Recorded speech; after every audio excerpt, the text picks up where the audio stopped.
também mesmo depois de morto, ainda fala. Podem sentar. Queridos, espero ser breve, mas esse pequeno versículo da carta aos Hebreus é uma carta singular, muito importante, é uma carta que é esquecida pela igreja de uma forma geral, e muitos crentes têm pavor da carta aos Hebreus por causa da ligação muito grande que há com o Antigo Testamento. Por se tratar do Antigo Testamento, eis aí uma grande parte da Bíblia que é totalmente esquecida. Eis aí uma parte da Bíblia que é totalmente esquecida na vida da igreja, nos púlpitos, nos dias de hoje. O Antigo Testamento, ele compõe 2/3 da Bíblia. É muita coisa. E nós temos muitas dificuldades com o Antigo Testamento. Poucos se atrevem a trabalhar ou estudar bastante o Antigo Testamento. Daí a grande dificuldade de entendimento de muitos de nós sobre o Antigo Testamento quando se trata do livro de Levítico, que é outro pavor que causa, ou é outro livro que causa pavor em muitos crentes também. Estudar Levítico se você tem que estudar Hebreus, ou estudando Hebreus, você automaticamente vai estudar Levítico.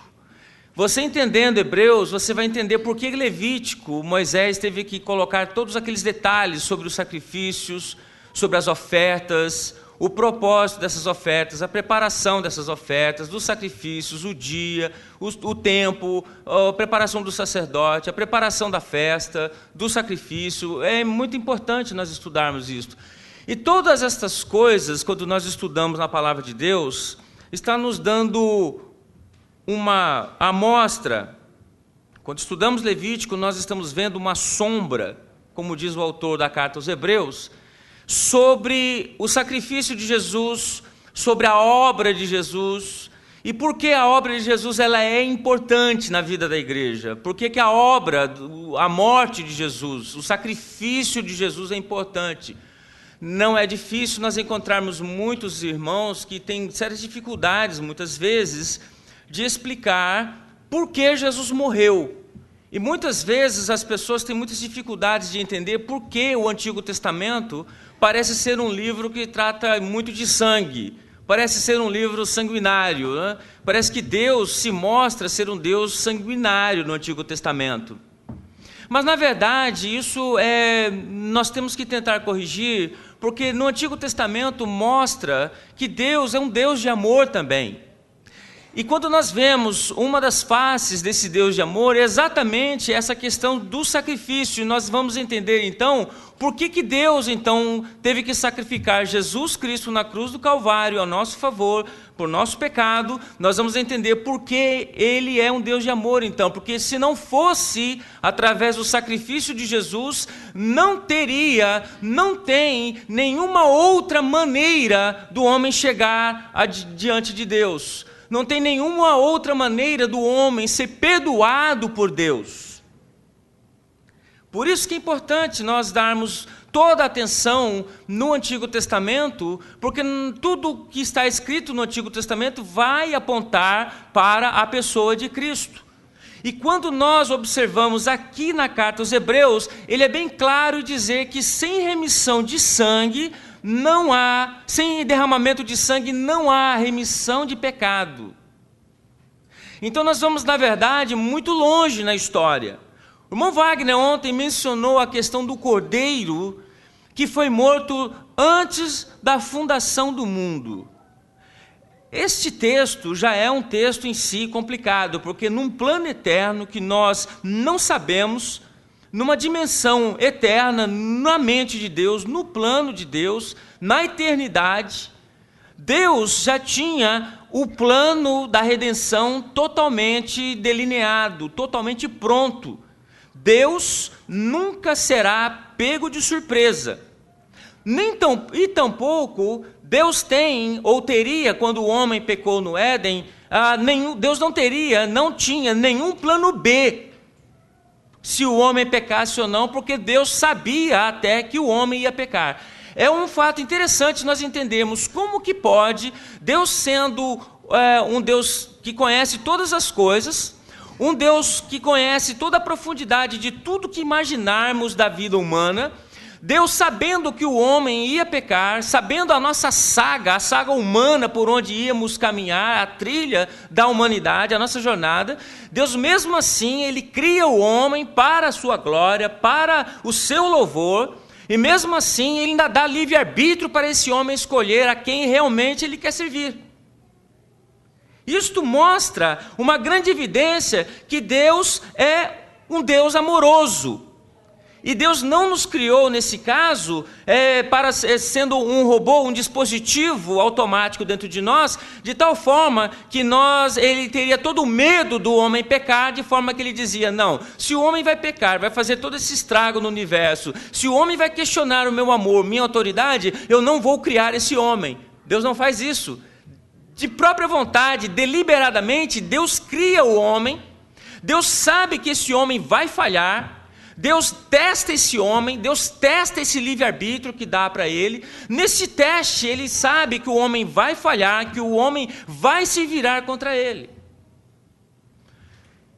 Nós vemos aqui nesse texto dois padrões aqui de sacrifícios, de mentalidade, dois padrões de culto, dois padrões de crente, duas mentalidades. Nós vamos ver aqui nesse texto que nós lemos aqui, exatamente duas formas de como nós observamos, duas formas como nós analisamos, visualizamos o sacrifício de Jesus, o sacrifício que Deus fez por nós, derramando o sangue de Jesus Cristo por nós.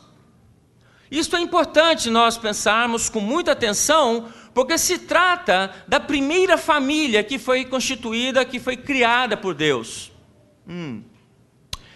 Vamos observar um outro detalhe antes de eu adentrar o texto. Quando Adão e Eva, eles pecam e comem do fruto que Deus havia falado, determinado que não comessem, e ali eles tiveram a sua vida totalmente, experimentaram, na verdade, a própria morte espiritual naquele instante, se sentiram, num termo bem figurado que Moisés coloca, como nudez. Esse sentido da nudez que é colocado ali, nos abre um caminho para pensarmos na culpa quando nós erramos ou quando nós pecamos diante de Deus. É interessante observar que Salomão também, ele coloca no texto de Eclesiastes, dizendo que Deus, ele colocou a eternidade no coração dos homens. Quer dizer, o homem, ele tem uma lacuna espiritual que nenhuma matéria, nenhum outro assunto, nenhuma outra possibilidade pode preencher esse vazio espiritual que há na vida do homem. E quando eles pecam, eles imediatamente, eles perdem ali praticamente já começam a perder a comunhão, o contato com Deus ali naquele exato momento, tanto que eles se sentem nus e se escondem. Quando eles estão escondidos, diz que eles fazem uma certa roupagem de folhas para eles e se cobrem, exatamente no sentido de cobrir mesmo, de esconder toda a nudez, todo o pecado e a própria culpa espiritual, mental e física também, que eles vão começar a sentir a partir daquele momento. Ora, Deus, sabendo de todas as coisas, Deus mesmo assim dá chance para o próprio homem se confessar diante dele. Observe no diálogo em que o primeiro casal teve com Deus depois da queda, foi que eles se esconderam e Deus procura por Adão, e pergunta aonde ele estava.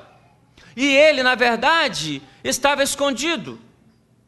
E Deus falou para eles, então, exatamente o texto que vocês conhecem de Gênesis. Então, quer dizer que vocês comeram do fruto que não era para comer. Vocês me desobedeceram, exatamente. E aí vem o problema da culpa, porque nós não gostamos, é natural.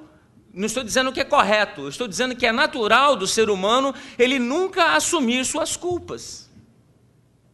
O homem chega diante de Deus e diz, olha Deus, o problema foi esse presente de grego que o Senhor me deu. Ela. Brincando, irmãs. Ela, por sua vez, e diz assim: olha, Deus, mas a culpa foi da serpente. Ninguém assume a culpa. Quem é o culpado da história? Quem falhou? E nós somos assim também. É difícil nós, muitas vezes, sermos confrontados com a verdade, ou sendo corrigidos pela palavra de Deus. Nós, muitas vezes, ainda tentamos nos justificar diante do confronto, sabendo que nós já estamos em desvantagem. Deus já sabia. Deus já sabia do que havia acontecido. E Ele manifesta o que estava acontecendo e falou: olha, como vocês fizeram isto? Vocês ouviram um engodo. Porque Satanás, ele é craque. Ele é perito em tentar enganar. Ele é personificação do engano. Ele é personificação da mentira. Aliás, ele é o pai da mentira. Quando ele é o inventor da mentira, quer dizer que tudo o que se tratar de mentira, ele sabe como engenhar, como fazer uma engenharia corretamente para dizer como que Deus ele está totalmente contra o homem. E para mostrar que ele também é contra Deus. Em outras palavras, é interessante que quando Deus faz as coisas, Ele cria as coisas, Ele cria pelo poder da palavra dEle. Haja luz, haja terra, haja isto, haja. O homem não foi assim. Deus não fez assim, haja o homem. Não houve assim, não foi esse processo. Deus põe a mão no barro e molda esse boneco. E ele faz: aqui está esse homem, e nós vamos soprar, e vai ter a nossa imagem e a nossa semelhança. E sopra, e aquele boneco começa a se movimentar. Impressionante isso. Olha, jovens, vocês na escola, vocês na universidade, nos colleges aí, é interessante nós observarmos que os colleges americanos aqui, todos eles começaram com cursos de teologia. Só que hoje o mundo secular é tão forte em cima deles, a pressão é tão grande, que admitem e falam abertamente que isso é uma historinha, que Deus não é um Deus criacionista. Nós fomos feitos pelo acaso, nós fomos feitos por acidentes, ou que Deus fez um homem e deu corda nele e saiu e ficou longe, como uma filosofia platônica, de Platão. Não é assim. Deus está interessado na causa humana, Deus está sempre atento, não está alheio à causa, ao processo humano, à nossa saga que estamos vivendo aqui. Embora caídos pelo pecado, ainda não estamos totalmente restaurados para a salvação ainda, mas estamos num processo diário para chegarmos no dia final da restauração final, a consumação final. Ok, quando Satanás, ele tenta jogar o homem na sarjeta, no pecado, em outras palavras, é o jeito que Satanás tem de falar assim: olha, esse vai ser o jeito que eu vou arranhar a imagem de Deus. E como que ele faz? Eu vou arranhar a imagem do homem. O homem peca. Está aí. Agora, esse processo em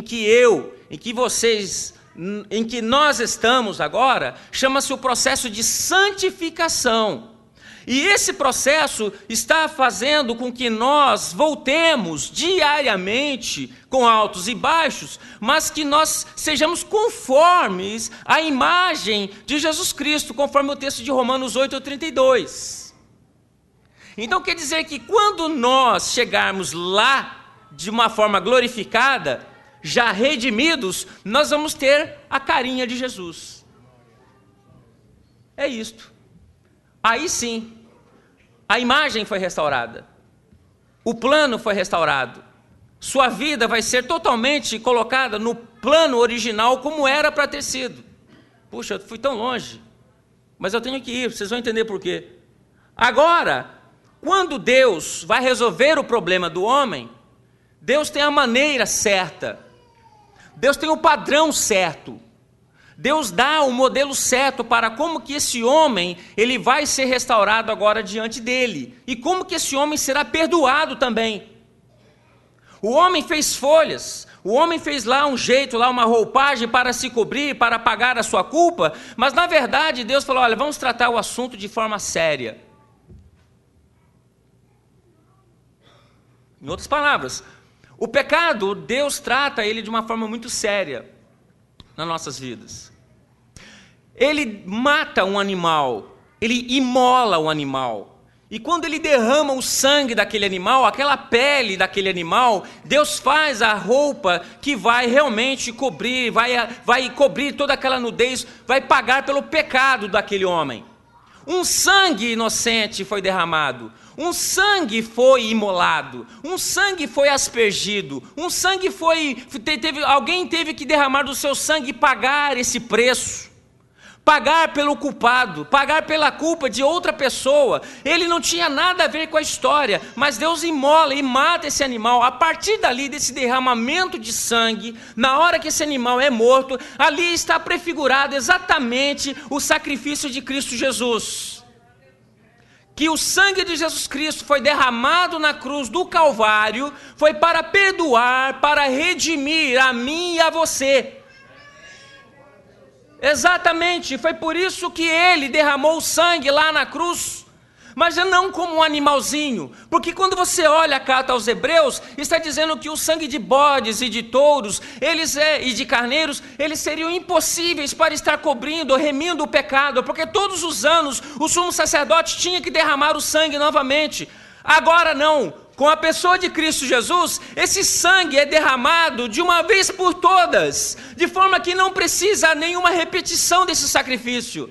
Não precisa ser derramado novo sangue, não precisa de nós expressarmos a nossa comunhão com Deus como matando carneiros novamente, porque o verdadeiro, o único, o superior carneiro, o superior cordeiro de Deus, ele deu a sua vida derramando o seu sangue na cruz do Calvário. Por isso você entende agora por que você está aqui nesta noite, porque ele restaurou, resgatou a tua alma, resgatou a tua vida, porque quando nós estávamos longe de Deus, quando nós estávamos no pecado, a Bíblia trata exatamente que nós éramos inimigos de Deus.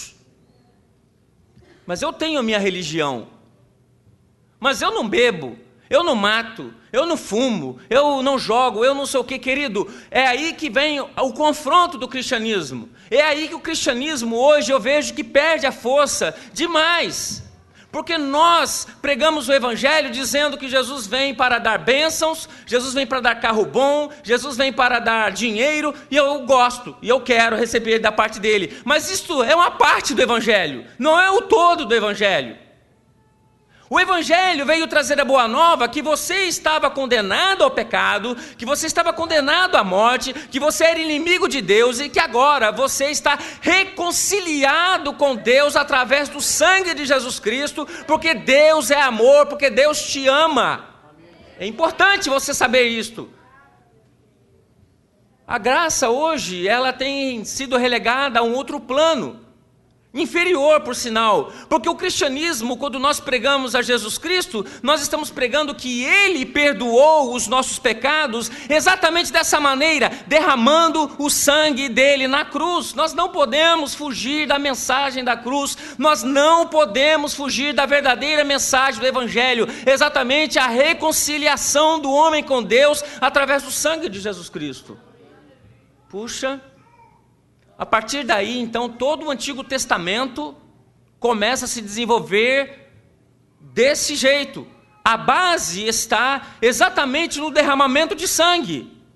A base está que todo adorador que chega agora diante de Deus, a partir dos patriarcas, a partir de Noé, a partir aqui do próprio Abel, o derramamento de sangue, ele será um sublime sacrifício, um superior sacrifício, uma prefiguração, uma sombra de uma aliança muito importante, que será única e será realmente a última de todas, que nós estamos nela, que é a nova aliança que Jesus, ele fez exatamente na ceia, quando ele diz aos seus discípulos: este é o sangue da minha aliança. Queridos, o sangue de Jesus Cristo, ele é algo tão sublime na vida da igreja. O sangue de Jesus Cristo é algo tão sublime na vida do crente, que Satanás, ele não pode ouvir falar que um crente, ele é feliz, que um crente é alegre, porque Jesus morreu na cruz do Calvário para perdoar o pecado dele. O nome Satanás quer dizer o acusador. Ele quer te acusar 24 horas diante de Deus, mas Deus, ele nos colocou um advogado para que nos defenda diante dele, dizendo: olha, ele pode ter errado, falhado, ela falhou, ela foi comprada com o sangue do meu filho Jesus, ela está absolvida, ela está justificada a partir de agora. Por mais que nós tentemos contra os escolhidos de Deus, eles foram justificados de uma vez por todas pelo sangue de Jesus Cristo. Nós temos paz com Deus então, porque nós estamos debaixo de uma nova aliança, uma aliança que custou o sangue de Jesus Cristo na cruz.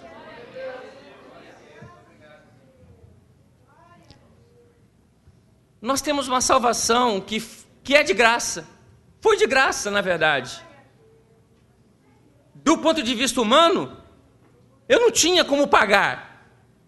Do ponto de vista humano, eu não tinha como oferecer nada. Pecadores, caídos, alienados de Deus. Quando nós lemos Efésios capítulo 2, versículos de 1 a 3, é aterrorizante a situação humana que o apóstolo Paulo coloca ali. Ele mostra como nós éramos guiados pelo mundo, pela carne, pelo diabo. Éramos, por natureza, inimigos de Deus, e ele, no versículo 4, ainda bem que o texto não termina no versículo 3, mas Deus, sendo rico em misericórdia, Deus sendo rico em misericórdia, Ele nos amou, Ele nos vivificou, Ele nos deu vida novamente, para que nós possamos viver uma nova vida em Cristo Jesus. Eu agradeço a Deus por estar aqui nesta noite, porque pelo meu próprio mérito, pelo seu próprio mérito, você também não estaria aqui. Nós não estaríamos aqui se não fosse Jesus na cruz do Calvário por nós. E não há nenhum outro que possa derramar ou perdoar os nossos pecados, ou que possa interceder diante de Deus por nós, a não ser Jesus Cristo, porque Ele derramou o sangue dele na cruz por nós. Aleluia! Irmãos, quando nós olhamos o sangue de Jesus e a forma com que esse sangue foi derramado, aquele sofrimento que Jesus teve antes da sua morte, aquela cruz, aqueles cravos, aquelas lanças, aqueles bofetões, aquelas pancadas daqueles soldados romanos, irmão, isso teve um preço alto também. A graça para nós nesse caso foi de graça, mas custou caro, não foi barato. O legal disso tudo, quando eu leio Colossenses capítulo 2, 14, que a cédula, a nota, a acusação toda que era contrária a nós, não nos favorecia em nada. Jesus, ele paga a conta por nós lá, encrava lá na cruz e expõe diante dos principados, das potestades, mostrando que agora sim você é redimido. Mostrando que agora a conta foi paga, mostrando que agora você foi justificado. Em outras palavras, através do sangue de Jesus, nenhuma condenação há contra você, contra a sua vida, porque você foi perdoado. Vou repetir, você foi perdoado, no nome de Jesus. Glória a Deus. Mostrando com isso tudo agora, você vai ver que dentro daquela primeira família, Adão e Eva, houveram alguns meninos ali. Esses dois meninos, por exemplo, que foram citados aqui, Caim e Abel, conheceram do próprio Adão muito daquele relacionamento que Adão e Eva tinham lembrança. Veja bem, tinham lembrança. Porque agora a comunhão foi perdida. O paraíso foi fechado para eles. E um anjo havia lá um anjo que estaria com uma espada inflamada, que impediria o acesso deles agora à presença daquele paraíso ali. Agora aquele paraíso seria intocado. Eles perderam por completo. Imagino Adão agora sentando com aqueles dois meninos, explicando como que era o paraíso antes da queda. Como que era, antes do pecado, o relacionamento que eles tinham com Deus? Como que era a vida entre ele e a esposa, a criação, os nomes dos animais, as coisas que eles viram? A inteligência de Adão era algo impressionante que nós temos que observar também antes da queda. Mesmo assim, após a queda, você vê que Adão foi um homem ainda, sobre os demais, de uma inteligência sobrenatural. Na verdade, nós perdemos isto à medida que a queda nos afeta, a imagem de Deus ela é totalmente detonada em nós perdemos isso também. De vez em quando, alguns flashes aí de inteligência, de algumas pessoas que são inteligentes acima dos normais. Eu observo isso, isso aí tem um traço de Adão nisso aí. Na verdade, o homem era para ser muito mais do que isto. Às vezes eu vejo lá minha filha, lá eu tento fazer uma coisinha ou outra lá num tablet, minha filha chega lá rapidinho. Fala, mas que coisa, né? Tem alguns que são mais privilegiados mesmo, não adianta, tem que dar o braço a torcer mesmo.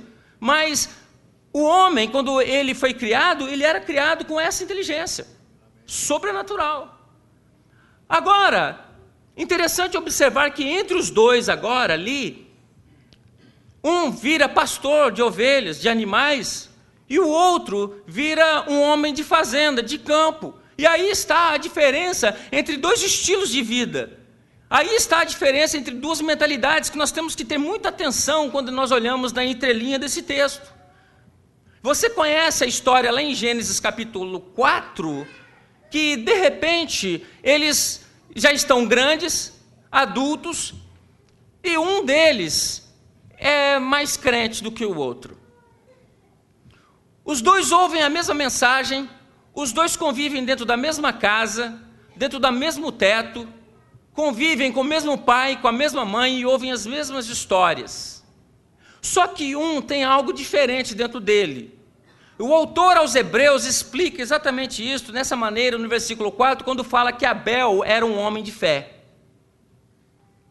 Não é o mesmo quando nós observamos Caim, porque nesse momento, Caim, na hora que eles vão oferecer o sacrifício, vão oferecer a sua oferta diante de Deus, acontece essa grande diferença.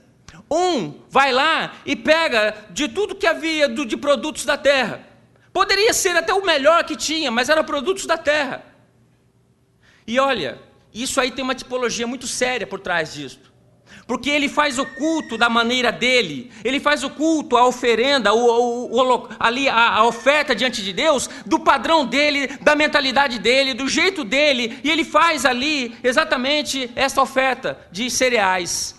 Não que no Levítico não houvesse oferta de cereais, mas a oferta pelo pecado só tinha um jeito de ser oferecido, através de um sangue de animal.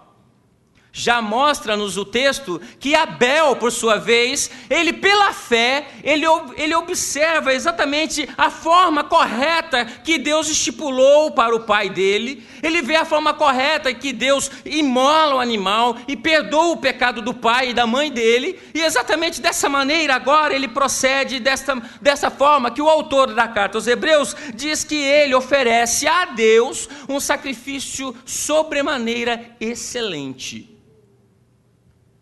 E na hora que os sacrifícios são oferecidos, o sacrifício de Abel é aceito diante de Deus. Diz o texto exatamente dessa maneira, que ele obteve testemunho de ser um homem justo, então. Ele foi, então, na verdade, justificado, sendo aprovado por Deus na sua oferta. Quando você vai lá no Gênesis, você vai observar que o irmão fica zangado, irado. Ele fica louco de raiva, possuído de raiva. Está lá no texto, irou-se de tal maneira que o semblante cai. Interessante que Deus entra em cena no meio do problema. Às vezes acontece isso, querido. Dentro da nossa casa, um irmão contra o irmão, uma irmã contra uma irmã, o pai contra o filho contra o pai, e na verdade nós observamos muitas vezes exatamente o conflito que há, muitas vezes entre o justo e o ímpio, às vezes dentro da própria casa. É difícil, é complicado, eu sei disso. Às vezes, se entre irmãos já há suspeições, já há ciúmes, invejas, já há porfias, já há espírito faccioso que sai entre os estranhos que nós não conhecemos, não convivemos. Esse mundo altamente competitivo. Você às vezes está reclamando do seu salário, você está reclamando às vezes da posição que você tem, da sua profissão. Você está às vezes reclamando do chefe que você tem, mas muitas vezes tem alguém abaixo de você que está de olho no seu lugar. Você não está contente, mas tem alguém que diria: se eu tivesse essa oportunidade, a primeira oportunidade que ele aparecer, que ele descuidar, eu pego ele, eu puxo o tapete, eu destruo, eu acabo, eu detono. Este é o padrão de Caim. Caim é exatamente o patrono desse tipo de gente. Caim é o ícone desse tipo de gente que quer exatamente o lugar do outro, nem que custe arrancar o pescoço fora. Esse é o padrão do mundo. Esse é o padrão mundano. Esse é o padrão que Satanás tem colocado na vida dos homens dessa maneira. Não, você é o bom cara. Você é o cara. Você tem tudo. Não, você pode. Não, passe por cima de quem você quiser. Atinja seus objetivos, custe o que custar. Nem que você arranque a cabeça da sua mãe fora, mas que você chegue lá. E ele se ira. Ele fica tomado de ira, de ódio. E cai o semblante. Eu fico às vezes pensando em alguns crentes, alguns pregadores que vêm aqui na nossa igreja, às vezes, a nossa igreja até que não tanto, mas às vezes aparecem alguns. Uma cara feia, uma carranca, o cara chupou limão. Aí chega aqui, eu estou alegre com Jesus. Ora, alguém que está alegre com Jesus não pode ter um semblante tão caído assim. Não é verdade? Alguém que teve um encontro, que sabe que foi perdoado, que sente a paz com Deus, não pode ter uma cara tão feia o tempo todo assim e dizer: eu estou muito feliz com Jesus. Meu Deus, esse eu não quero. E cai o semblante dele, o semblante caído, e Deus olha para ele: por que você está irado? Seu semblante está caído, por quê? Aí ele: onde está o seu irmão? Onde está Abel, teu irmão? E ele é cínico. Ele é cínico, ele chega diante de Deus, o Deus conhecedor de todas as coisas, o Deus que sabe as coisas, com coisas que Deus não sabia o que estava acontecendo, mas Deus quer muitas vezes ouvir a nossa confissão. E aí ele pega e expõe: eu sou por um acaso o guarda do meu irmão? Por acaso eu sou o babysitter do meu irmão, tenho que tomar conta dele? Eu sou pajem do meu irmão? Eu não sei do meu irmão. Essa pergunta, muitas vezes, acontece exatamente quando aconteceu com Jesus numa das parábolas. Jesus fala de um homem que estava descendo por um certo lugar, caiu, bateram nele, roubaram ele, espancaram ele, deixaram machucado. E alguém lá, um fariseu lá, pergunta: mas quem que é o meu irmão? Quem é o meu próximo? E Jesus conta a história. Então, você não sabe quem é o próximo? E aí ele conta aquela parábola. E aí ele pergunta: então quem é o próximo aqui? Dá o tiro de misericórdia nele, não brinque comigo. Nós somos assim. Nós muitas vezes somos exatamente desta maneira. Deus nos pergunta sobre o nosso irmão: onde está o teu irmão? E ele diz: não sei. Às vezes nós sabemos. Deus nos coloca as pessoas na nossa mente, às vezes nós não temos nem contato com elas, mas exatamente para nós orarmos por elas. Deus te coloca exatamente como guardador do seu irmão, sim.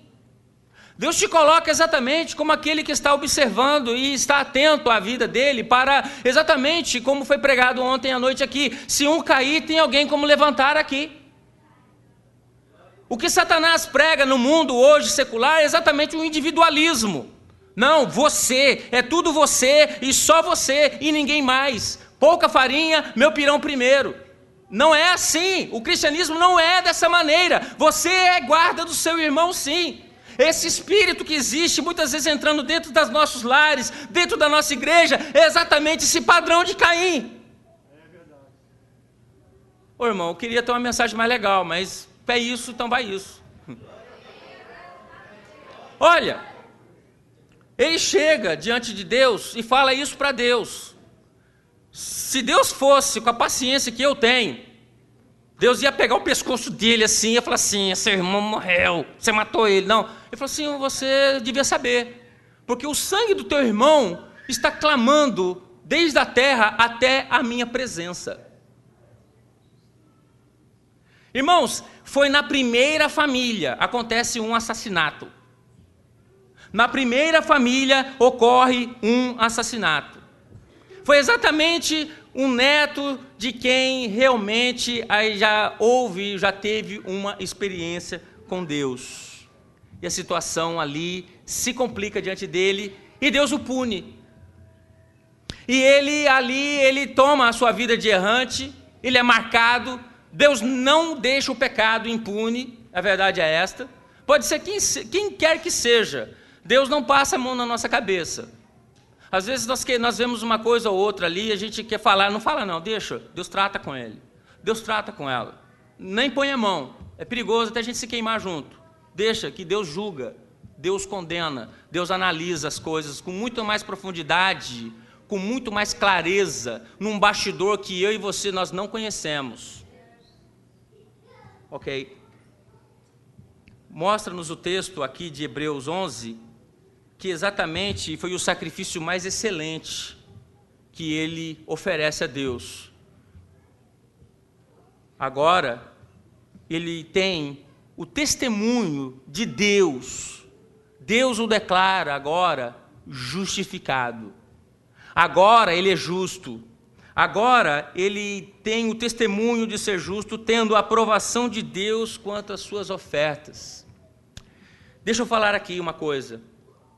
Às vezes nós temos uma ideia de um Deus muito livre, Deus é livre mesmo. Deus não quer ninguém aqui com a cara feia. Deus não quer ninguém aqui falando, tem que ser assim, assado, não pode tocar, não pode isso, não pode aquilo, tem que ter alegria mesmo. Mas nós temos que observar que a adoração a Deus tem um modo certo. O culto a Deus tem um padrão certo.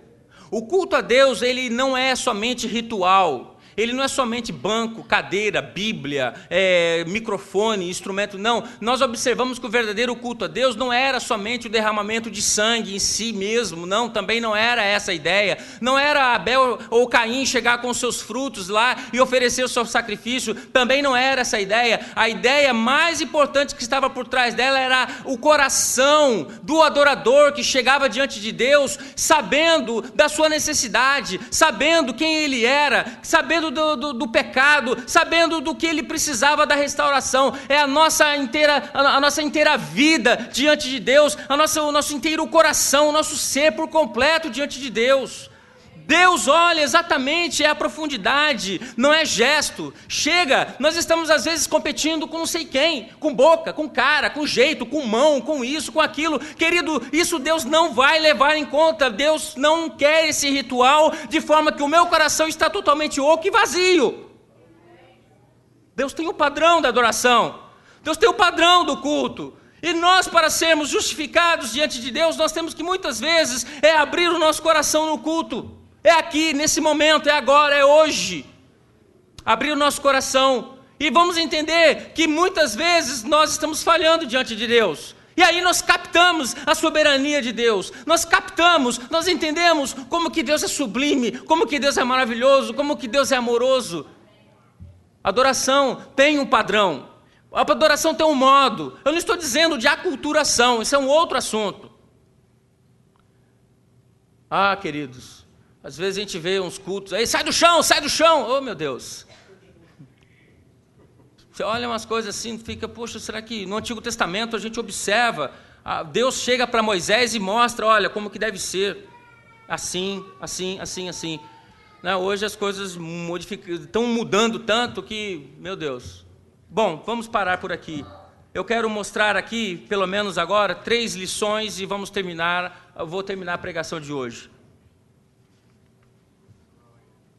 A primeira delas, um requisito básico para que o culto de alguém, para que o nosso culto, para que o meu culto, ele seja aceito diante de Deus. É aí que muitas vezes o cristianismo incomoda. É o abandono do pecado. Quer ver só? Abra lá em Gênesis 4. Olha o que Deus fala com Caim.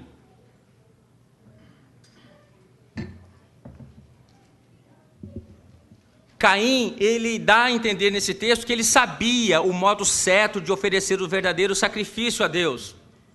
Caim sabia o modo certo de oferecer o verdadeiro culto a Deus. Caim sabia o verdadeiro padrão correto de servir a Deus, de cultuar a Deus, de sacrificar a Deus. Veja o que ele diz: se procederes bem, não é certo que você ia ser aceito. Se ele tivesse feito da forma correta, Deus não ia falar para ele, você está errado. Será que ele não seria aceito? Claro que ele seria aceito. E Deus mesmo é que pergunta para ele, se você procedesse bem, não é certo que serás aceito? E ele continua, se todavia procederes mal. Esse que é o problema. Se todavia procederes mal, olha, eis que o pecado, ele jaz à nossa porta. Irmão, quando nós vemos crente muito santo, muito santão, santarrão, muito santo, olha, muito cuidado com esse texto, porque o pecado, Satanás está sempre ao nosso derredor, procurando uma oportunidade para que possa tragar, porque o pecado sempre jaz à nossa porta, está sempre nos rodeando, está sempre nos cercando, está sempre nos assediando dia e noite. Só de você dizer assim, não, eu não peco, você já está errando. Só de você olhar para o seu irmão com desdém e da forma que você o ignora, você já está julgando, já está pecando. Exatamente é isso que ele nos mostra. Se procederes mal, eis que o pecado jaz à tua porta. O seu desejo será contra você. Incrível isto. Às vezes nós pensamos e dizemos, Senhor, me dá graça. Me dá graça, eu não quero responder aquele irmão. Eu não quero maltratar aquela irmã. Eu não quero fazer isso, eu não quero fazer aquilo, eu conto até 10, conto de novo até 10, o Wagner contou até 100 ontem, né? 50 e 100, às vezes nós temos que contar, passa dos 200 e está ali, mas irmão, às vezes quando a gente vê a palavra nós já soltamos, já falamos, pronto, o pecado jaz à nossa porta, o seu desejo é contra nós, muitas vezes nós fazemos aquilo que nós não queríamos, acabamos fazendo, mas ele mostra, cumpre a ti dominá-lo. Ele nos dá armas, Deus nos dá ferramentas de como nós devemos vencer o pecado então, porque o trabalho de colocar o diabo para fora cabe a mim e a você.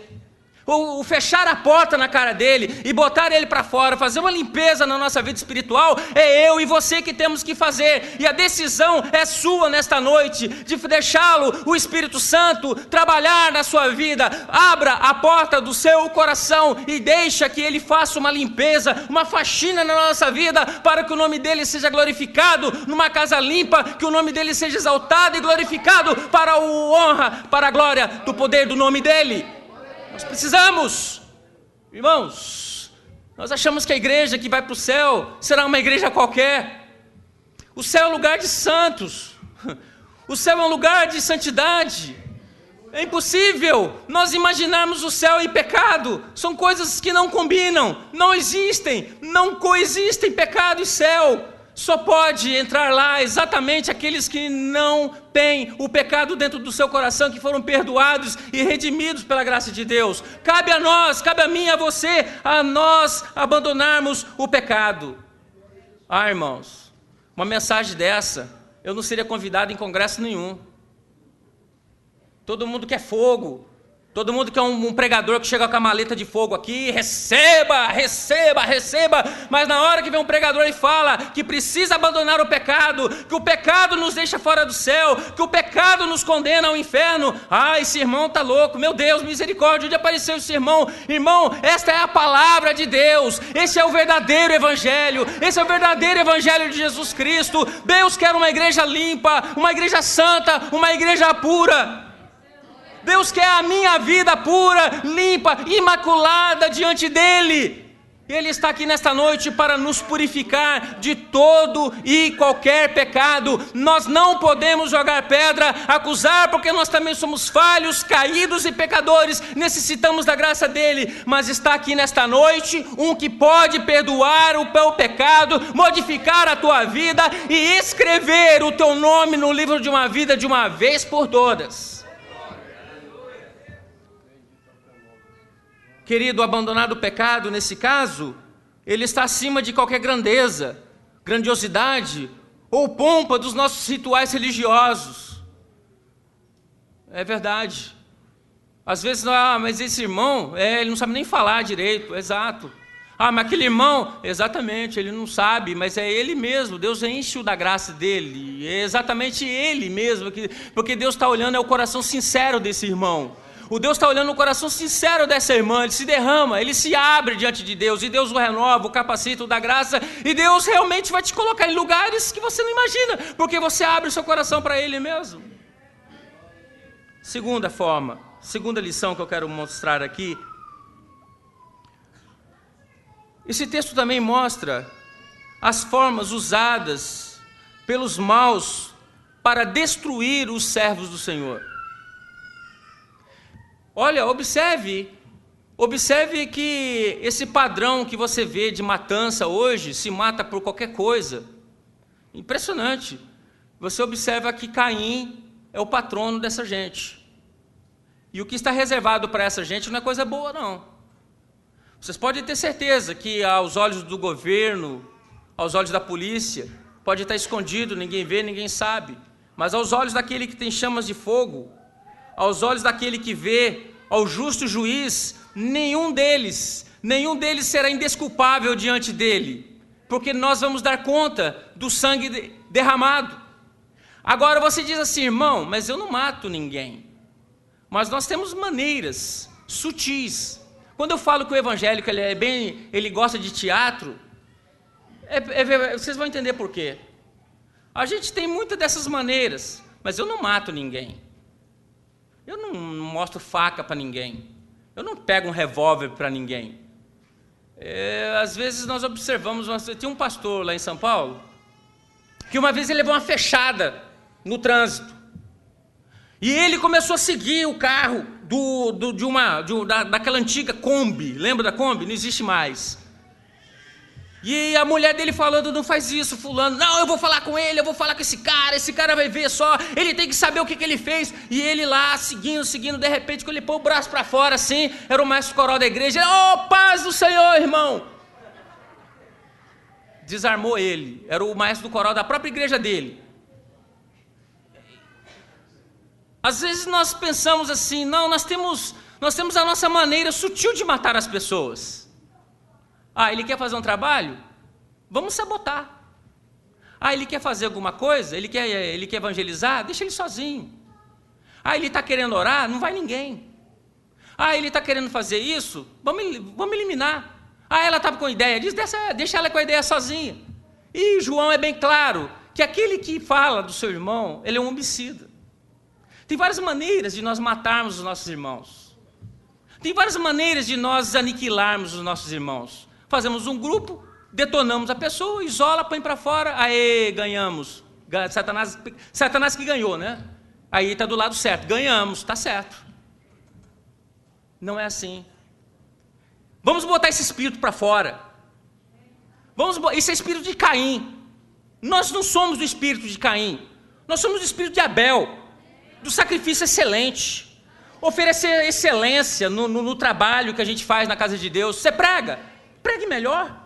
Você canta, toque melhor. Você quer cantar, cante melhor. Você quer fazer isso, faça cada vez melhor. Querido, nós precisamos colocar excelência naquilo que nós fazemos. O ímpio, quando ele vai fazer um show, é o melhor som, é o melhor microfone, é o melhor cantor, é o melhor instrumento, tudo é o melhor. Ele vai louvar o diabo. Tudo dele é o melhor. Para nós, o pior instrumento. Nós não ensaiamos direito. Nós não lemos a Bíblia direito.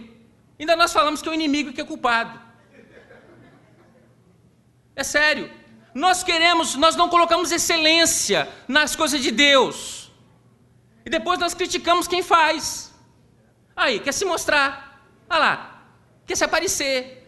Olha só, olha como é enjoado, olha como é que ela é enjoada. E começa por aí, querido, vamos colocar excelência no trabalho que a gente faz para Deus. Não venha cantar, irmãos, eu vou cantar. Pastor Manuel, desculpa. Não vem cantar aqui dizendo, irmão, não ensaiei, mas é para Jesus. Não faz isso, não. Deus quer o melhor. Deus quer o melhor de você. Deus te capacitou, chega de darmos lugar para o ímpio louva a Deus, faz o melhor. Se você quer chegar lá, olha, Deus falou para mim, eu vou ter um escritório lá em Manhattan, ok, então levanta cedo, estuda, seja o melhor, se aplique, aprende matemática, aprende química, aprende física, mas eu não preciso, faça cada vez mais, melhor, e busque sempre ser o melhor na casa de Deus, em tudo que você faz lá fora, a sua vida, em tudo, excelência. Abel, ele teve um sacrifício aceito diante de Deus, porque foi sobremaneira excelente, algo nobre, que Deus falou, não, eu aceito, é impossível jogar essa adoração fora, olha que coisa, ele aceita, e Abel é justificado diante de Deus. Faça tudo na casa de Deus com excelência, busque excelência nas coisas de Deus. Vamos parar por aqui. Por último, a humanidade aqui se divide em duas pessoas. Em 5 minutos eu termino. A humanidade aqui se divide em duas pessoas que têm duas visões de duas pátrias diferentes, de dois lugares completamente diferentes. Observe isso daqui. Você vê Gênesis 4:17, você vê que Caim foi o homem que fundou a primeira cidade. O homem fundador da primeira cidade que se tem escrito aqui, é engraçado, é impressionante. Eu quando estiver no céu, eu vou falar para Moisés assim, Moisés, você escreveu tantos anos, mas tantos anos você conseguiu condensar de Gênesis 1 a 11, mas foi tão complicado a gente entender isso lá embaixo. Você podia ter detalhado mais, né? Vamos dizer assim, mas olha, Moisés escreveu somente isso. Versículo 17, que ele foi o primeiro fundador de uma cidade. E olha, toda a gente que veio depois dele foi gente perigosa. Todos eles. Lameque, Enoque, todos eles. Não foram coisas boas, não. Gente poderosa na terra, extremamente violenta, uma gente que Deus realmente estava para fora da vida deles. É impressionante observar isso. Veja que coabitou Caim com sua mulher, concebeu, deu à luz a Enoque, Caim edificou uma cidade. É aqui que eu quero ficar.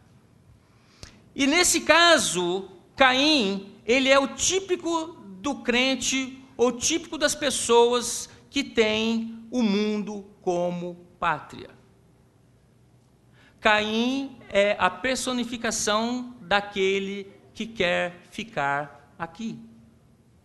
Caim, ele é extremamente ligado, ele é totalmente pertinente com aquele que gosta da terra. Queridos, há tanta gente enganada dentro das igrejas, há tanta gente, até no nosso meio, que ele pede para Jesus demorar mais um pouco. Alguns acham que está tão bom aqui, que ele não quer ir embora daqui. Que alguém, quando fala do céu para ele, ele fica com raiva. O semblante cai. Porque ele não está querendo ir embora. Está tão bom aqui. Mas se você observar bem, Caim é o símbolo daqueles que pertencem ao mundo.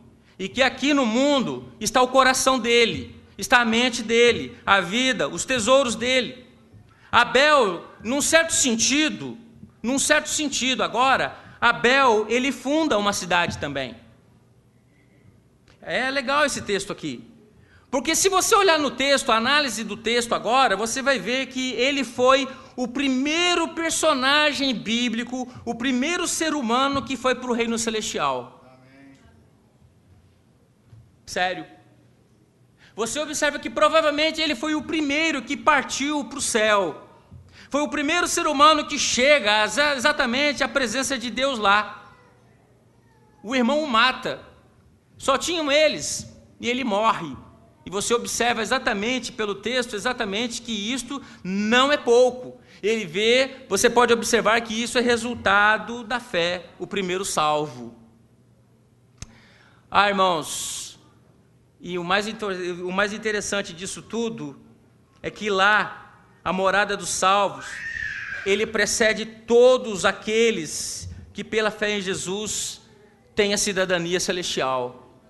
Estados Unidos é bom, Alemanha é bom, Suíça é ótimo, Nova Zelândia, olha quantos países bons que eu falei aqui. Às vezes, nem quero ir embora, está tão bom aqui. Mas, querido, vou te falar, o seu passaporte, ele não é verde, o seu passaporte não é azul. Ou às vezes você nem tem passaporte, mas o seu passaporte é bem diferente. Esse passaporte que você tem aqui, que você transita com ele aqui, ele é passageiro. Cada tempo você tem que estar registrando ele novamente.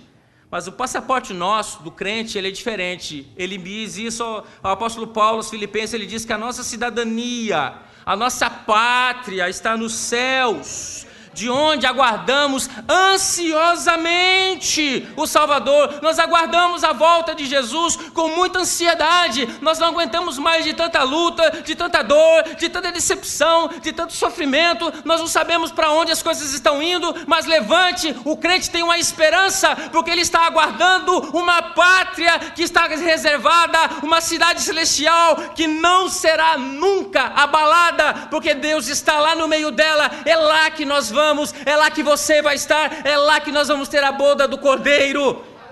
Você vai ver que depois valeu a pena ter passado por tudo isso daqui. Você vai ver que valeu a pena você ter sofrido, valeu a pena você chegou lá, porque agora você está numa pátria que realmente, agora ninguém lhe toma a cidadania. Lá a imigração não existe. Agora você está diante de Deus. Hebreus 11:16 diz que os grandes homens da fé, estou terminando agora, os grandes homens da fé, eles esperavam uma pátria melhor, isto é, eles esperavam uma pátria celestial. Por essa razão Deus não se envergonha de ser chamado Deus dele e lhes preparou uma cidade. Que cidade você quer ir? A cidade preparada por Deus? Ou a cidade aqui embaixo preparada pelos homens, por Caim e o seu sistema? Mas eu vou dizer para você, levante a sua cabeça, ofereça a Deus o melhor sacrifício que você tem. E o mais interessante que eu termino agora, é que o texto diz que mesmo depois de morto, a obra dele ainda fala. Você ora pelo seu familiar, você ora pelo seu pai, pela sua mãe. Às vezes, querido filho ou filha, você está aqui na igreja, foi resultado de orações, que seus pais já até faleceram, já foram. Mas Deus não, aquelas orações não foram perdidas. Aquelas orações não foram esquecidas. Deus não deixou essas orações empoeirar de jeito nenhum. Você está aqui foi resultado dessas orações. Você está aqui porque a obra dessas pessoas, desses crentes fiéis, ainda fala, ainda fala. Vamos deixar um verdadeiro legado para as nossas gerações que vêm atrás de nós, um legado que realmente fale de vida, de esperança. Não vamos fazer como Georão quando morreu e disse que não deixou nenhuma saudade de si. Ninguém lembrou, ninguém teve saudade do homem. Vamos fazer com que nós deixemos as nossas obras que falem, mesmo depois de morto, diante da presença de Deus. Amém.